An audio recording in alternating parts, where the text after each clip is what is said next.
Hello guys, welcome to beyond boundaries cricket. இது வந்து ஒரு தீபாவளி ஸ்பெஷல் வீடியோ.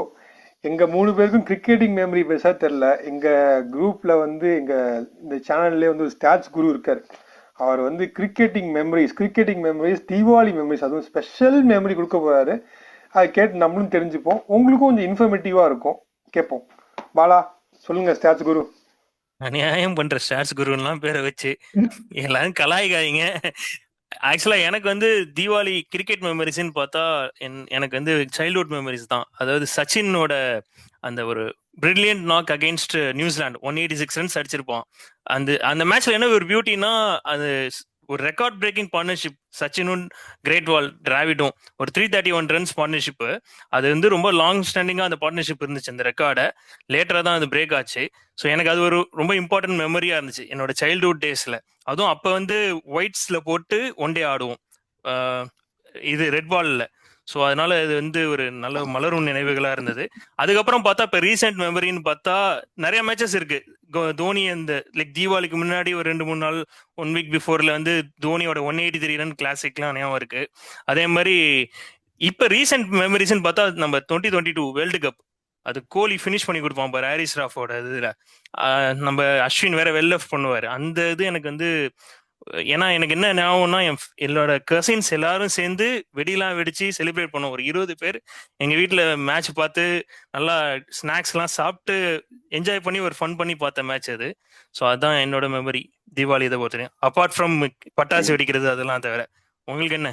ஓ, இந்தியன் கிரிக்கெட் ஃபேன்ஸ்க்கு இந்தியா எந்த மேட்ச் வின் பண்ணாலும் வந்து ஒரு தீபாவளி மாதிரி தான். ஸோ நம்ம இண்டிவிஜுவலாக தீபாவளி மெமரி இல்லாமல் இந்தியா வின் பண்ணுற மேட்ச் எல்லாமே நம்ம பட்டாசு வெடிச்சு இதெல்லாம் செலிப்ரேட் பண்ணுவோம். ஸோ இது வந்து ஜென்ரல் மெமரிஸாக பேசுவோம். எங்கள் 3 பேருக்கும் கிரிக்கெட் பற்றி தெரியாததுனால நாங்கள் ஜென்ரலாக பேச போகிறோம். கணேஷ், உன் மெமரி சொல்லு. என்னோட first before going to Deepavali memory, நீ சொன்ன மாதிரி இந்தியா ஜெயிச்சாலே தீபாவளி மெமரி மாதிரிதாங்கிறது வெரி ஃப்ரேங்க், அது உண்மை. ஏன்னா 2011 வேர்ல்ட் கப் ஃபைனலு நான் காலேஜ் படிக்கும் போது கும்போணத்துல பார்த்தேன். மேட்ச் முடிச்சோடனே நான் ஒரு ரூம்மேட்ஸ் ஒரு 4-5 பேர் எல்லாம் சேர்ந்து நைட், ரொம்ப லேட் நைட், இந்த ஊரே அடங்கிருச்சு, பட்டாசெல்லாம் வெடிச்சு அப்படியே அது ஆரவாரமாக்கி தெருவே வந்து பயந்துருச்சு நாங்க வெடிச்சதுல. அப்படி ஒரு கொண்டாடினோம். அது ஒண்ணு. ரெண்டாவது தீபாவளி மெமரிஸ்ன்னு சொல்லணும்னா, காலேஜ் போது செமஸ்டர் எக்ஸாம் தீபாவளிக்கு 2 டேஸ் கழிச்சே செமஸ்டர் எக்ஸாம் ஸ்டார்ட். பட் தீபாவளிக்கு அடுத்த நாள் நானும் கோகுலும் துப்பாக்கி பார்த்துட்டு தான் படிக்க ஆரம்பிப்போம்னு சண்டை போட்டு நாங்க தியேட்டர் போய் லைன்ல நின்று டிக்கெட்டே கிடைக்காம கஷ்டப்பட்டு டிக்கெட் வாங்கி துப்பாக்கி பார்த்துட்டு அதுக்கப்புறம் தான் நம்ம செமஸ்டர் படிக்க ஆரம்பிச்சோம் 2012. அதுதான் எனக்கு அப்புறம் ஞாபகம் வருது. விஜய் கோகுல்கிட்ட ஃபேன். போகிறதுக்கு முன்னாடி அதான், என்ன இப்போ என்ன சொல்ல வர? டிவி கேக்கு ஓட்டு போட சொல்ற அதானே இப்போ? சரி சரி, நான் டேய் அரசியல் பத்தி சம்பந்தமே பேசலப்பா இல்லாம இங்க. போற. அதுதான். டேய் அவுட் ஆஃப் டாபிக் போறடா. நீ கத்தார்ல இருக்க, நாங்க 2 பேரும் இந்தியால இருக்கோம், அந்த தமிழ்நாட்டுல இருக்கோம். நான் கூட பரவாயில்ல கர்நாடகா, அங்க இருக்கிறவன் தான் சென்னையில இருக்கான். அது அப்படியே ஸ்டாப் இன்னும் போயிடுவோம். இன்னும் இன்னும் சேனல் எந்திரிச்சு நிக்கவே இல்ல, அதுக்குள்ள பேன போட்டு போறாங்க. அதுதான். டிவி கேக்கு ஓட்டு போனவொன்னு சைடு கேப்ல கத்தார்ன்னு சொல்லிட்டான் பாரு. சரி, இந்த ஃபன் நோட்ஸே கோகுல் உன் மெமரி ஷேர் பண்ணு. ஓகே, உன்னோட இந்தியாவில் இருக்க மெமரி வேண்டாம். நீயும் அயர்லாந்து போய் 6 இயர்ஸ் மேலே ஆச்சு. ஸோ அயர்லாந்து மெமரி ஷேர் பண்ணு. தீபாவளி அங்கே எப்படி இருக்கும்? இங்க திவாலி வந்துட்டு இங்க வந்து பட்டாசு வெடிக்க கூடாது. அதாவது பட்டாசு வெடிக்க முடியவே முடியாது. as a public, as a சிவிலியனா பட்டாசு வெடிக்க முடியாது. பட்டாசு வெடிக்கணும்னா ஒரு கம்பெனி செட்டப் பண்ணி பர்மிஷன் வாங்கி பட்டாசு லைசன்ஸ் வாங்கி அதுக்கப்புறம் வெடிக்கணும். அது கொஞ்சம் ஒரு பெரிய ப்ராசஸ். பட் பட்டாசு வெடிக்கணும்.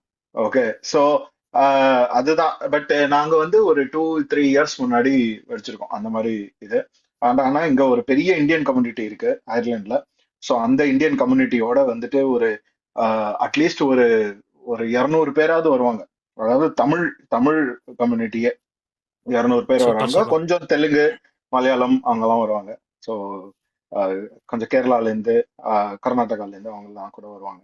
So That's good, that's good. So அதுதான், அந்த மாதிரி இருந்திருக்கு. பட் எவ்ரி இயர் பண்ணுவோம், இந்த இயரும் பண்ண போறோம். அதுதான்.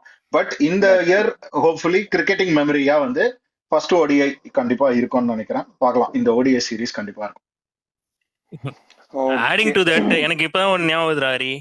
என்னன்னா, என் கல்யாணத்துக்கு முன்னாடி நாள், அடுத்த நாள் வந்து இது தீபாவளி வந்துச்சு. அப்பதான் அதுக்கு முன்னாடி நாள் தான் வந்து IPL 2020 மும்பை இந்தியன்ஸ் கப் அடிச்சிச்சு. நான் பேச்சுலரா இருந்த போது கடைசியா வந்து மும்பை இந்தியன்ஸ் கப் அடிச்சது. கல்யாணம் ஆனதுக்கு அப்புறம் அவ்வளவுதான் பொசுக்கிட்டு போயிடுச்சு. இல்ல நீ இதுல இருந்து என்ன என்ன கருத்து என்ன மாதிரி சொல்ல வர? இதுக்கு மேல ஆட் பண்ணாத, நீ இல்ல எக்ஸ்ட்ரா பிட்ட டாபிக் ஆட் பண்ணாத, அறிவோம் மெமரிஸ சொல்லு. அதோட அப்ரப்டா போய் அடுத்ததுக்கு என் மெமரி ஷேர் பண்றதை விட இது வந்து ஒரு வீடியோஸ்லாம் நிறைய வந்திருக்கும் ரீல்ஸ்ல. என்ன, ஒரு ரிசப்ஷன்ல மாப்பிள்ள வந்து பொண்ணை கூட பார்க்கல, பக்கத்துல அங்க மும்பை இந்தியன்ஸ் மேட்ச் ஓடும், அதை எட்டி பார்த்துட்டு இருப்பான். பாலா தான் அந்த கேட்டகரி தான். ஏன்டா ஏன் இதெல்லாம் கட் பண்ணி விட்டுருங்க, ப்ளூபர்ஸ்ல போட்டுரு. இந்த ப்ளூபர்ஸ்ல தெல்ல ஒன்னு ரீசைக்கிள் நீக்கப்பட்ட எடுத்து காட்சி, விட்டுரு, அவ்வளவுதான். நீக்கப்பட்ட காட்சி. ஓகே, உன் மெமரிஸ சொல்றானா என்னோட இதுல போடுறான் பாரு அவன். என் மெமரி என்ன, நானும் வந்து இந்தியாவில வந்து 10 இயர்ஸ் ஆச்சு. நான் கடைசியா தீபாவளி செலிப்ரேட் பண்ணது வந்து என்னோட என்கேஜ்மெண்ட் முடிஞ்சதுக்கு அப்புறமாவா, இல்ல அப்பயும் இல்ல, என்னோட கல்யாணம் முடிச்சதுக்கு அப்புறமா இருந்தது. ஃபர்ஸ்ட் தீபாவளி அங்கதான் கொண்டாடினேன். அதுக்கப்புறம் 10 இயர்ஸ் தீபாவளி தலை தீபாவளி தான் கொண்டாடினது. அதுக்கப்புறம் தீபாவளி பக்கம் ஊருக்கே போனது கிடையாது. என்னோட மெமரிஸ் தீபாவளி டைம்ல எல்லா ரிலேட்டிவ்ஸ்க்கும் கால் பண்ணி பேசுறது தான் என்னோட மெமரிஸ். ஏன்னா எனக்கு இப்பெல்லாம் ஆஃபீஸ் உண்டு, ஸோ இங்கே பெருசாக கெட் டுகெதர் அதெல்லாம் கிடையாது. எனக்கு இங்கே 2 ரிலேஷன்ஸ் இருக்காங்க, ஸோ அவங்க வீட்டுக்கு போய் கொஞ்சம் சோறு சாப்பிட்டு இருக்கிறது தான். ஏன்னா கல்யாணம் ஆனதுக்கு அப்புறமா கூட ஒய்ஃப் இருக்கிறதுனால ஓரளவுக்கு ஒரு ஃபேமிலி மாதிரி ஒரு அட்மாஸ்பியர் இருக்கு.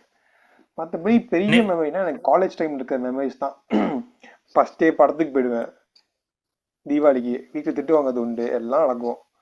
என்ன, அது ஒரு கேங் இருந்தது, அது அப்படியே போச்சு. இங்கே வந்ததுக்கு அப்புறமா அதையே கண்டினியூ பண்ணோம். மேபி பார்ப்போம், இந்த தீபாவளிக்கு படத்துக்கு போக ஒரு பிளான் இருக்கு, என்ன பண்றேன்னு பார்க்கணும்.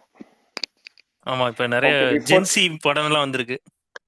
ஜென்சி படம் வந்திருக்கு, அதை என்னன்னு பார்க்கணும். அது ப்ரொமோஷன் கிடையாது, அதையும் சொல்லிடணும். ஆமா, இல்லனா காப்பிரைட் இஷ்யூஸ் வந்துற போகுது இதுல. ஓகே, பிஃபோர் க்ளோசிங், நான் எங்க யூடியூப் சேனலுக்காக எல்லா சப்ஸ்கிரைபர்ஸ்க்கும் எல்லா வியூவர்ஸ்க்கும் இந்தியாவில் இருக்கிற எல்லா மக்களுக்கும் அங்கே விஷ் பண்ணணும்னு நினைக்கிறோம். நீங்களும் உங்கள் விஷஸை வந்து எல்லாருக்கும் ஸ்ப்ரெட் பண்ணுங்க. தீபாவளி வந்து ஒரு spreading of love and joy தான், எல்லாரும் ஸ்ப்ரெட் பண்ணுவோம். விஷ் பண்ணலாமா? பியாண்ட் பவுண்டரி சர்வக wish you everyone happy Deepavali. Happy Deepavali. Happy Deepavali. அவ்வளவுதான், பட்டாசு கொடுத்து என்ஜாய் பண்ணுங்க. Please subscribing beyond boundaries. சேஃபா இருங்க. பியாண்ட் பவுண்டரிஸ்க்கு சப்ஸ்கிரைப் பண்ணுங்க. நீங்க என்னெல்லாம் செலிப்ரேட் பண்ணீங்கன்னு கமெண்ட்லயும் வந்து சொல்லுங்க. தேங்க்யூ.